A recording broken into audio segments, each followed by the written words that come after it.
तो स्टूडेंट्स, आज हम लोग बात करेंगे एक बहुत ही important topic meiosis cell division के बारे में। ठीक है, हमारा बायोलॉजी में चल रहा है, मॉलिक्यूलर जेनेटिक्स चल रहा है, लेकिन आप ही के डिमांड के अकॉर्डिंग हमारा टॉपिक चलता है। तो मियोसिस सेल डिवीज़न को हम लोग रिडक्शनल डिवीज़न बोलते हैं। यहाँ पे हम लोग इसको बोलते हैं रिडक्शनल डिवीज़न। ठीक है, इसको हम लोग रिडक्शनल डिवीज़न बोलते हैं। अब इसमें हम एक एक करके समझते हैं कि चीज़ें क्या क्या है। ठीक है, मियोसिस सेल डिवीज़न देखिए 2 स्टेप में कंप्लीट होता है। ठीक है, एक होता है मियोसिस 1, ठीक है, और दूसरा होता है मियोसिस 2। ठीक है, मियोसिस 2 को जस्ट सिमिलर टू माइटोसिस कहा जाता है, मतलब it is a type of mitotic division, यानी कि इसमें क्रोमोजोम नंबर जो है वो पेरेंट के कंपैरिजन में मेंटेन करेगा। ठीक है, और देखो मियोसिस 1 को हम लोग बोलते हैं रिडक्शनल डिवीज़न, रिडक्शनल डिवीज़न बोलते हैं, और मियोसिस 2 को हम लोग बोलते हैं इक्वेशनल डिवीज़न। ठीक है, तो 2 स्टेप में होता है मियोसिस। अब देखो मियोसिस 1 जो होता है, इसकी बात करेंगे तो इसमें प्रोफेज 1, मियोसिस 1 की बात करोगे तो इसमें पहला आएगा प्रोफेज 1, मेटाफेज 1, एनाफेज 1 और टीलोफेज 1। ठीक है, इसके 4 स्टेज आएंगे। ठीक है, उसी प्रकार से मियोसिस 2 में भी आएगा, ये याद रखना का PMAT, पीमेट, सब में 2 लग जाएगा। प्रोफेज 2, मेटाफेज 2, एनाफेज 2 और टीलोफेज 2। तो अब मैं बात करता हूँ प्रोफेज 1 की। तो प्रोफेज 1 को भी फर्दर डिवाइड किया गया है 5 फेजेज में। ठीक है, इसको याद रखो, 5 फेजेज में: लिप्टोटीन, जाइगोटीन, पैकिटीन, डिप्लोटीन और डाइकाइनेसिस। ठीक है, ये 5 स्टेज होते हैं। मैं सारा चीज़ आपको पढ़ा चुका हूँ, एक ब्रीफ में जल्दी से क्विक रिकैप कर दे रहा हूँ इसके बारे में। तो आपको इवेंट याद करना है। देखो एग्ज़ाम में जो इम्पोर्टेंट चीज़ होता है, जो कन्फ्यूजिंग क्वेश्चन बनता है, एक तो इन सारे फेजेज में कहाँ पे कौन सा चीज़ होता है, ये क्वेश्चन बनता है। दूसरा जो एग्ज़ाम का क्वेश्चन आपका बनेगा, जो फेवरेट क्वेश्चन होता है एग्जामिनर के कुछ, वो होता है मेटाफेज 1 और मेटाफेज 2 का जो ओरिएंटेशन होता है क्रोमोजोम का। वो देखो, सबसे पहले तो ये समझो कि क्वेश्चन क्या एग्ज़ाम में आते हैं तुम्हारे।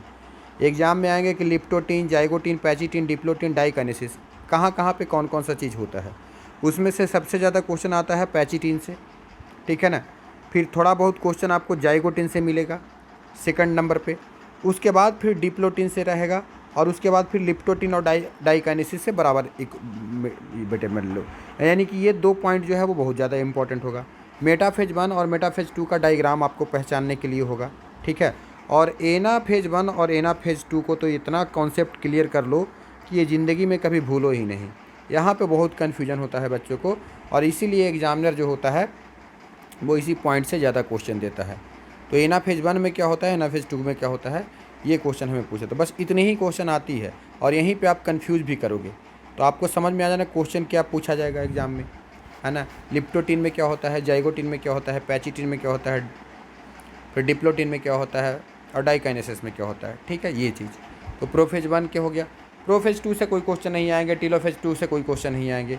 एनाफेज से क्वेश्चन आएगा, मेटाफेज के ओरिएंटेशन से क्वेश्चन आएगा, या मेटाफेज से भी क्वेश्चन आ सकता है डायरेक्ट, मतलब आपको लैंग्वेज के फॉर्म में भी क्वेश्चन हो सकता है, मल्टीपल चॉइस क्वेश्चन के फॉर्मेट में भी हो सकता है क्वेश्चन। तो सबसे पहले हमें ये पता होना चाहिए कि हमें क्वेश्चन आएगा कहाँ से। तो मैंने हिटेड पॉइंट बता दिया, इसी को आप अगर पकड़ लिए तो आप 100% श्योर हो जाइए कि आपका कोई भी क्वेश्चन नहीं छूटेगा। ठीक है, अब सबसे पहले हम लोग बात करते हैं लिप्टोटीन की। तो हम सबसे पहले इवेंट्स की बात कर देते हैं इस वीडियो में, पूरा का पूरा इवेंट्स बात कर देते हैं, फिर डायग्राम वगैरह जो भी चीज़ें हैं वो उसकी बात करेंगे। लिप्टोटीन में, है ना, बकेट स्ट्रक्चर का फॉर्मेशन होता है, यानी लिप्टोटीन में क्रोमोजोम, लिप्टो का मतलब क्या हो गया, जो पहला पॉइंट है लिप्टोटीन, इसमें क्या हो, लिप्टो मतलब thin, chromosome thin thread like structure का फॉर्मेशन करेगा। और क्रोमोजोम जो होगा वो कुछ इस तरीके का ऐसे ऐसे स्ट्रक्चर जो है वो आकर के आ जाएगा, है ना। तो इस तरीके से स्ट्रक्चर का फॉर्मेशन कर देगा। तो इसको हम लोग बोलते हैं बुके लाइक स्ट्रक्चर। जैसे बुके देते हैं ना, फ्लावर का बुके वगैरह होता है, उस तरीके से अपीयर होता है। तो इसको हम लोग बोलते हैं बकेट फॉर्मेशन हो जाता है, ठीक है। जाइगोटिन में क्या होता है ये याद रखो। जाइगोटिन में जो होमोलोगस पेयर ऑफ क्रोमोजोम होता है वही होता है, यानी कि होमोलोगस पेयरिंग होता है। होमोलोगस पेयरिंग यानी जो दो क्रोमोजोम होते हैं जो होमोलोगस पेयर होते हैं वो एक दूसरे के कांटेक्ट में आ जाएंगे। और इतना कांटेक्ट में आते हैं कि उनके बीच में जैसे दोनों क्रोमोजोम है, जैसे मान लो कि ये क्रोमोजोम पहला है, ठीक है, और इसका दूसरा जो है वो होमोलोगस पेयर, ये दोनों आ गया, ठीक है। अब ये दोनों पास में आ जाएंगे तो दोनों के बीच में इतना डिस्टेंस कम रहेगा, वह लगभग 100 एंगस्ट्रम के आसपास में डिस्टेंस इनके बीच में रह जाता है। तो ये होता है बीच में एक प्रोटीन होता है जो इनको जोड़ के रखे रहता है। ये प्रोटीन को कलर आप चेंज कर लो तो ज़्यादा अच्छा रहेगा, रेड कलर से प्रोटीन बना लो। मान लो ये बीच में प्रोटीन है, ठीक है, ये प्रोटीन इसके बीच में है जो दोनों को जोड़ कर रखे रहेगा। इस प्रोटीन को हम साइनेप्टोनीमल प्रोटीन बोलते हैं और इस पूरी स्ट्रक्चर को हम लोग बोलते हैं साइनेप्टोनीमल कॉम्प्लेक्स। और ये दोनों क्रोमोजोम को आ करके साथ में मिल जाना, साथ में अटैच हो जाना, इसको होमोलोगस पेयरिंग या साइनेप्सिस बोलते हैं। तो मैं कहूँ कि होमोलोगस पेयरिंग होगा तो जाइगोटिन आंसर होगा। हम बोले साइनेप्सिस, साइनेप्सिस कहाँ होता है तो भी उसका आंसर जाइगोटिन होगा। सारी की सारी प्रोसेस जाइगोटिन में हो रहा है। आपसे पूछेगा कि टेट्राड का फॉर्मेशन कहाँ पे होगा। टेट्राड का मतलब 4 क्रोमेटिड, 1 2 3 4। एक क्रोमोजोम में 2 क्रोमेटिड है तो 4 हो जाएगा ना, तो टेट्राड का फॉर्मेशन हुआ, ठीक है। आपसे पूछेगा बाई वैलेंट का फॉर्मेशन, तो बाई वैलेंट मतलब क्रोमोजोम के रिस्पेक्ट में, तो एक क्रोमोजोम ये हो गया, 2 क्रोमोजोम ये हो गया, दूसरा क्रोमोजोम, तो यहाँ पे बाई वैलेंट,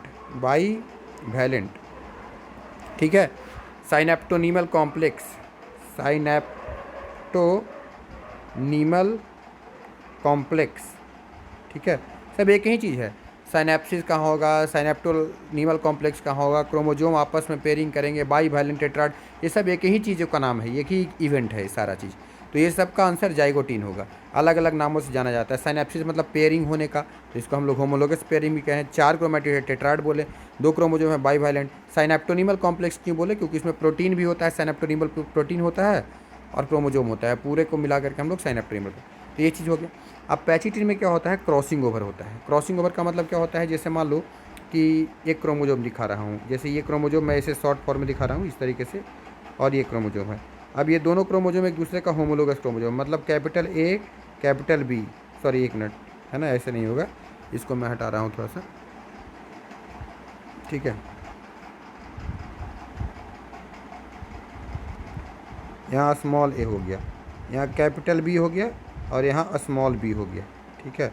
तो ये स्मॉल बी इधर चला जाएगा और कैपिटल बी इधर आ जाएगा, यानी ये दोनों क्रोमेटिड एक दूसरे के लिए क्या है, नॉन सिस्टर है। और दोनों क्रोमोजोम एक दूसरे के लिए क्या है, होमोलोगस क्रोमोजोम। तो होमोलोगस क्रोमोजोम के नॉन सिस्टर क्रोमेटिड के बीच में जो होता है वो एक्सचेंज हो जाता है क्रोमोजोमल पार्ट का, तो इसी को बोलते हैं क्रॉसिंग ओवर। तो ये क्रॉसिंग ओवर जो होता है वो कहाँ पे होता है, पैचिटिन में। अब जब क्रॉसिंग ओवर होगा तो जैसे मान लो ये 2 क्रोमोजोम के बीच में आपस में क्रॉसिंग ओवर हुआ, तो यहाँ पे क्रॉस लाइक स्ट्रक्चर बन जाएगा जिसको हम लोग बोलते हैं कियाजमा। तो ये क्रॉसिंग ओवर के होने के बाद बनता है, ठीक है। तो chiasma is the consequence of crossing over, ठीक है। ये पैचिटिन के इंड में बनता है। अब कई सारे बुक्स इसको डिप्लोटिन भी मानता है, लेकिन एक्चुअली में ऐसा नहीं होता है। डिप्लोटिन में ये कियाजमा अपीयर होता है। अगर आपको आप डिप्लोटिन में पूछे कि क्या होता है तो कियाजमा का अपीयरेंस होता है। और डाइकाइनेसिस आते आते तक क्या होता है, लिप्टोटिन में कुछ और भी चीज़ें स्टार्ट होती है, जैसे कि न्यूक्लियोलस हो गया, न्यूक्लियर मेम्ब्रेन हो गया, या जो सेल के ऑर्गेनल होते हैं माइटोकॉन्ड्रिया वगैरह, ये सब डिसअपियर होना स्टार्ट हो जाते हैं और डाइकाइनेसिस में वो सब डिसअपियर्ड हो जाते हैं, ठीक है। तो ये हो गया प्रोफेज 1 के सारी बातें। अब हम बात करते हैं मेटाफेज 1 में। तो मेटाफेज 1 में क्या होता है कि जैसे कि सेल है, अब सेल के अंदर में जरा सा देखो, इसको मैं ऊपर थोड़ा सा मिटाता हूँ, ठीक है, ठीक है। अब देखिए, इसको ध्यान से समझिए, ठीक है। अब प्रोफेज 1 में तो समझ गया। मेटाफेज 1 में क्या होता है, जैसे ये सेल है तो सेल का अब न्यूक्लियर मेम्ब्रेन तो खत्म हो चुका है, प्रोफेज के लास्ट फेज आते आते डाइकाइनेसिस में। अब यहाँ से एक लाइन से बनेगा इक्वेटोरियल प्लेट बीच में, ठीक है। अच्छा, यहाँ पे जो होमोलोगस क्रोमोजोम है वो पेयर में होमोलोगस पेयर जो है वो इक्वेटोरियल प्लेट पे आ जाएगा, ठीक है। ये मेटाफेज 1 में चल रहा है। जैसे मान लो कि 3 पेयर क्रोमोजोम है, तो ये मैं 3 पेयर दिखा रहा हूँ। एक पेयर क्रोमोजोम ये आ गया, ठीक है, ये पहला पेयर क्रोमोजोम का आ गया, ठीक है। इस तरीके से ये डायग्राम पहचानना होता है एग्ज़ाम में कि कौन डायग्राम किसका है, ठीक है। यही एग्ज़ाम में आता है, यही इंपॉर्टेंट क्वेश्चन ही है, बाकी कुछ क्वेश्चन ही नहीं है, ठीक है। इस तरीके से आप डायग्राम देख रहे हैं। तो ये क्या है, ये मेटाफेज का वन का पिक्चर। इधर से सब स्पिंडल फाइबर से अटैच रहेगा ऐसे, ठीक है। इधर से सब स्पिंडल फाइबर से अटैच रहेगा। तो स्पिंडल फाइबर का फॉर्मेशन कब हुआ है, प्रोफेज में ही हुआ है। स्पिंडल फाइबर कहाँ पे बना है, प्रोफेज में बना है। क्वेश्चन पूछेगा तो स्पिंडल फाइबर कहाँ बना है, प्रोफेज बना है। जैसे मान लो यहाँ पे तो सेंट्रियोल होता है, ठीक है, ये सब सेंट्रियोल है। तो इस तरीके से होता है। तो यहाँ पे होमोलोगस पेयर ऑफ क्रोमोजोम आया है। अब ये आपका जो पिक्चर है वो मेटाफेज 1 का पिक्चर है। यही मेटाफेज 2 में क्या, आज साथ ही साथ कंपेयर करके चलते रहो। मेटाफेज 2 में क्या पिक्चर होगा कि यही सेम चीज़ है, यहाँ पे बीच में ऐसे ऐसे रहेगा, ठीक है। अब यहाँ पे ऐसे हो जाएगा क्रोमोजोम, यहाँ पे क्रोमोजोम जो है वो बीच बीच में आएगा, है ना। इस तरीके से क्रोमोजोम बीच बीच में आएगा। वहाँ पे पेयर आया था, यहाँ क्रोमोजोम बीच बीच में आएगा। और इस तरीके से यहाँ पे जो आपको जा करके पीछे की साइड में यहाँ पे सब अटैच रहेंगे सेंट्रोमियर से, ठीक है। तो ये हो गया। तो ये मेटाफेज 2 का पिक्चर हो गया। तो आपको देखना है कि यहाँ पे पेयर में होमोलोगस, इसको ए कंडीशन मानो और बी कंडीशन मानो। ये मेटाफेज 1 में और मेटाफेज 2 में क्या क्या डिफरेंस है वो समझ लो। अब pair of homologous will come on the equatorial plate. ये जो लाइन पड़ा हुआ है इसको हम लोग बोलते हैं इक्वेटोरियल प्लेट। इसको लाइन को क्या बोलते हैं, इक्वेटोरियल प्लेट, ठीक है। तो ये हो गया, ये मेटाफेज 1 में ये हो गया। अब एनाफेज 1 में क्या होता है, ठीक है। एनाफेज 1 में देखो क्या होगा। एनाफेज 1 में क्या होगा कि क्रोमोजोम का सेपरेशन होता है। क्या होता है, क्रोमोजोम सेपरेशन। और एनाफेज 2 में क्या होगा, क्रोमैटिड का सेपरेशन होगा, क्रोमैटिड सेपरेशन। यानी कि क्रोमोजोम जो होता है वो सेंट्रोमियर के पॉइंट से टूटेगा तो वो एनाफेज 2 में होगा, ठीक है।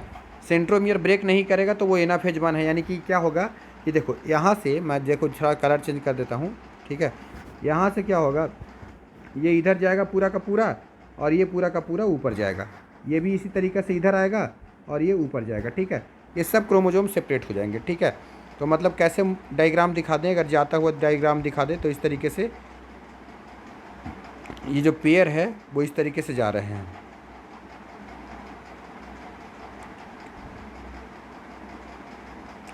ठीक है। ये क्रोमोजोम पूरा का पूरा जा रहा है इस तरीके से, ऊपर भी इस तरीके से क्रोमोजोम जो है वो पूरा का पूरा जा रहा है, ठीक है। पूरा का पूरा क्रोमोजोम सेपरेट हो गया जो इक्वेटोरियल प्लेट पे आ गए थे। अब एनाफेज में कैसे डायग्राम बनेगा, क्रोमोजोम बीच से टूट जाएगा तो क्रोमैटिड सेपरेट हो जाएगा। तो जैसे मान लो इस तरीके से बन जाएगा, ठीक है।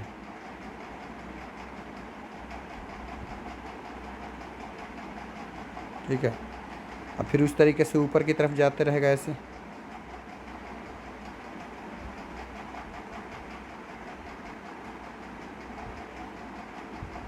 ठीक है, ऐसे जाते रहेगा। तो ये हो जाएगा आपका जाकर के, ये हो जाएगा एनाफेज 2 का पिक्चर और ये हो जाएगा आप जाकर के एनाफेज 1 का पिक्चर। तो बस इतना ही जो है वो एनाफेज 1 में क्या हुआ, एनाफेज 2 में क्या हुआ, प्रोफेज का मेटाफेज 1 मेटाफेज 2 का डायग्राम याद रखिए। होमोलोगस जो है वो पेयर जो है इक्वेटोरियल प्लेट पे आता है और वहाँ पे जो है वो क्रोमोजोम इक्वेटोरियल प्लेट पे आया है। यहाँ पे होमोलोगस पेयर क्रोमोजोम का सेपरेशन हुआ और यहाँ क्रोमैटिड का सेपरेशन। क्रोमैटिड का सेपरेशन का मतलब क्या हो गया, ये सेंट्रोमियर है। तो सेंट्रोमियर में ये जो क्रोमैटिड है तो एक सेंट्रोमियर में 2 काइनेटोकोर होता है, बीच से ब्रेक कर जाएगा सेंट्रोमियर। तो ये हो जाएगा एनाफेज 2 में।